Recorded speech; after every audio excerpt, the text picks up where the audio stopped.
Pemirsa, Ketua Tim Transformasi Reformasi Polri, Komjen Pol Krisnanda, menekankan bahwa reformasi akan menyasar banyak bagian kepolisian, seperti demokrasi dan peningkatan SDM.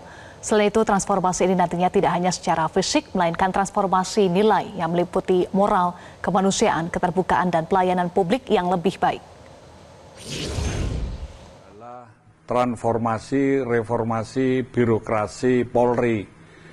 Jadi semuanya memang kita memikirkan bagaimana agar selalu ada kebaikan, perbaikan, dan peningkatan kualitas polisi di dalam pemolisiannya.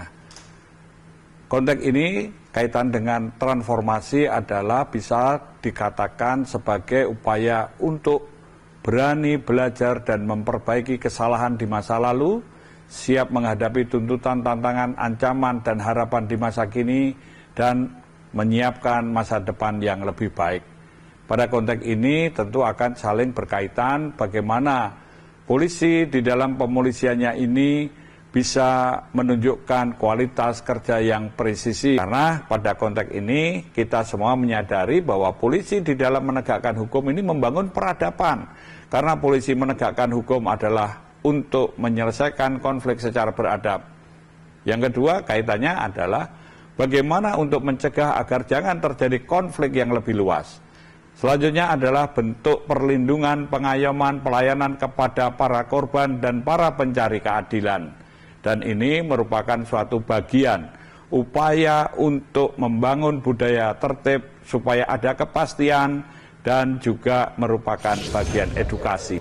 Pemirsa, Kapolri akhirnya membentuk tim transformasi reformasi Polri. Bagaimana tim ini akan bekerja dan perubahan apa yang akan terjadi di tubuh Polri? Kita akan membahasnya bersama dengan anggota Kompolnas Muhammad Khairul Anam dan tokoh Gerakan Nurani Bangsa Lukman Hakim Saifuddin. Selamat malam Pak Lukman, Pak Anam. Ya, selamat malam Mbak Eva. Selamat malam. Baik. Mas Lukman. Pak Lukman, ya, selamat malam. Saat ini sudah dibentuk tim transformasi reformasi Polri, Pak Anam, oleh Kapolri. Saat GNB berdiskusi dengan Presiden, sebetulnya ide awalnya seperti apa? Oh, kalau ide awalnya silakan ke Pak Lukman. Iya, Pak Lukman. Saya tanya ke Pak Lukman. Iya. Dan apa yang diharapkan Pak Lukman dengan terbentuknya tim reformasi Polri saat ini? Ya, sebenarnya ketika Gerakan Nurani Bangsa diterima bertemu oleh Bapak Presiden di Istana, kami menyampaikan beberapa pesan yang sebenarnya itu datang dari masyarakat sipil, dari sejumlah CSO, dari sejumlah aktivis, akademisi, dan banyak kalangan. Yang salah satunya adalah perlunya dilakukan evaluasi, penyempurnaan, perbaikan di tubuh Polri. Yang lalu kemudian ketika kami bertemu Bapak Presiden langsung mengatakan bahwa itu sudah kami siapkan. Bahkan eksplisit Bapak Presiden menyatakan istilahnya itu adalah Komisi Reformasi Kepolisian. Itu. Nah, tentu yang disuarakan oleh GNB yang hakikatnya adalah suara dari masyarakat sipil itu sendiri adalah bagaimana kepolisian kita itu bisa berbenah diri, melakukan reform, melakukan reformasi karena banyak sekali hal-hal yang harus diperbaiki berdasarkan pengalaman selama ini. Citra kepolisian, implementasinya di lapangan, dan banyak hal yang itu lalu kemudian dikeluhkan oleh masyarakat yang karenanya itu perlu ditata ulang, dievaluasi, dan dilakukan reformasi. Iya, dengan dibentuknya tim ini, tim transformasi reformasi Polri, apakah sudah sesuai dengan keinginan GNB yang satu disampaikan dalam diskusi dengan Presiden, Pak Lukman? Ya, begini. Pertama tentu kami mengapresiasi, kami menghargai karena semua upaya ikhtiar reformasi, semua usaha perbaikan itu tentu berlandaskan niat baik dan harapannya tentu menuju kepada kebaikan. Karenanya kami mengapresiasi adanya tadi yang disampaikan, yaitu tim transformasi reformasi kepolisian. Namun pembentukan ini juga diiringi oleh sejumlah pertanyaan yang karenanya ini menjadi ujian bagi kepolisian sendiri, apakah bisa menjawab berbagai pertanyaan ini. Misalnya, apakah kepolisian sudah melakukan identifikasi masalah terkait di internalnya sendiri? Jadi, apakah tim transformasi reformasi kepolisian ini memiliki peta masalah berdasarkan identifikasi masalah dari sejumlah masalah yang sangat kompleks. Jadi itu perlu dipetakan. Yang kedua, dari peta yang ditemukan itu, dari identifikasi masalah, lalu apa tujuan yang ingin dicapai dari tim transformasi reformasi kepolisian ini? Dari tujuan itu lalu kemudian bagaimana strategi pendekatannya, dan lalu kemudian peta jalan dari upaya-upaya yang ingin dicapai dalam rangka mencapai tujuan itu. Karena tentu reformasi kepolisian ini memerlukan waktu yang panjang, gitu ya. Dan kita tidak tahu tim transformasi reformasi ini apakah berjangka waktu atau tidak. Tentu dalam pikiran kami ya tentu ada jangka waktunya.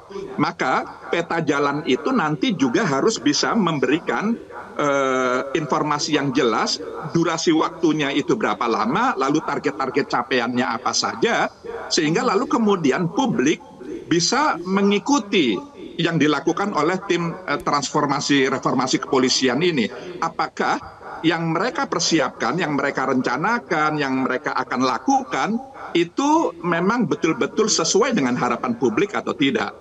Belum lagi nanti isi dari tim ini sendiri. Maksud saya orang-orang yang ada di dalamnya itu juga satu hal tersendiri. Apakah mereka ini dipercaya oleh publik, memiliki kredibilitas yang tinggi, lalu juga memiliki independensi dan akuntabilitas yang cukup, sehingga apa yang dilakukan oleh tim transformasi reformasi kepolisian ini memang betul-betul sesuai dengan harapan publik. Orang-orang yang dipercaya oleh publik, saya ingin tanya ke Pak Anam, apakah komposisi 52 Pati dan Papen ini bisa memenuhi kepercayaan atau rasa trust dari publik, seperti yang disampaikan oleh Pak Lukman? Iya, yang pertama-tama ada dua hal yang penting ya. Yang pertama adalah kami sambut baik ya akselerasi dari satu harapan yang tumbuh kembang di masyarakat. Termasuk kemarin disampaikan oleh rekan-rekan tokoh-tokoh yang ada di Gerakan Nurani Bangsa. Itu pertama, jadi memang ini akselerasi dari sebuah harapan. Tapi ini kan tim internal, bayangan saya ini tim yang memang menyiapkan semua bahan, evaluasi, peta masalah, peta ide, dan peta jalan keluar menuju kepolisian yang lebih profesional, humanis, jauh dari kekerasan dan sebagainya. Yang ini nanti akan berkomunikasi dengan komisi yang mungkin akan dibentuk oleh Pak Presiden. Jadi bayangan saya begitu. Kami juga belum tahu persis ya apa yang terjadi dengan tim ini, tapi bayangan saya tim internal ini adalah menyiapkan bahan-bahan untuk mengakselerasi komisi yang akan atau bakal dibentuk. Itu yang pertama. Yang kedua, tentu saja apapun itu, mau ini nanti akseleratif dengan dengan komisi yang akan dibentuk oleh Pak Presiden, tapi yang paling penting adalah prinsip kerja. Prinsip kerjanya adalah harus transparan, harus akuntabel, harus partisipatif dan sebagainya. Karena sekali lagi kita mengembalikan lagi pada esensi kepolisian. Esensi kepolisian itu yang milik kita, penjaga ruang demokrasi, penjaga penegakan hukum dan sebagainya. Oleh karenanya, prinsip partisipasi, akuntabilitas, transparansi dan sebagainya itu ya wajib dilakukan. Penting, walaupun ini dimaknai misalnya ini karena ini tim internal sehingga tidak melibatkan publik misalnya karena mempersiapkan bahan-bahan, evaluasi dan sebagainya. Tapi bagi kami penting yang tadi dikatakan oleh Pak Lukman soal peta masalah misalnya begitu. Dengan membuka ruang partisipasi, dengan melibatkan semua stakeholder ya yang memiliki kepentingan terhadap polisi, kepentingan terhadap demokrasi, penting untuk dilibatkan memang. Iya. Jadi sejak awal prinsip kerja itu harus menjadi acuan, ya partisipasi, akuntabilitas, transparansi dan sebagainya, sehingga ruang-ruang. Soal Komite Reformasi Polri, Pak Anam. Iya, saya ingin sambung tadi soal Komite Reformasi Polri yang kemungkinan akan dibentuk oleh Presiden. Bagaimana supaya tidak tumpang tindih Singkat saja Pak Anam. Saya kira yang menyiapkan gini, kalau kita membayangkan komite reformasi yang akan dibentuk oleh presiden itu segera bekerja, cepat bekerjanya dan hasilnya juga bagus, cepat gitu ya. Salah satu yang harus disiapkan oleh internal kepolisian adalah menyiapkan semua bahan itu, peta masalahnya, peta programnya dan sebagainya, sehingga ketika tim itu bekerja itu tidak mulai dari nol. Ya kalau mulai dari nol nanti kelamaan, ekspektasi dan harapan masyarakat nggak segera dijawab, perbaikan kepolisian juga nggak segera terwujud. Saya sih membayangkan itu hubungan nanti antara tim internal kepolisian ini dan komisi atau komite kepolisian, reformasi kepolisian. Jadi nyiapin bahan dulu secara internal gitu. Kalau enggak ya nggak kelar-kelar nanti kerjanya. Bahannya banyak, petanya banyak, rekam jejaknya juga banyak, baik yang baik maupun yang harus diperbaiki. Baik, peta masalah, kemudian juga timeline, yang paling penting adalah transparan dan juga akuntabel ya Pak Lukman dan juga Pak Anam. Terima kasih sudah bergabung bersama kami di Prime Time News. Download Metro TV Extend sekarang.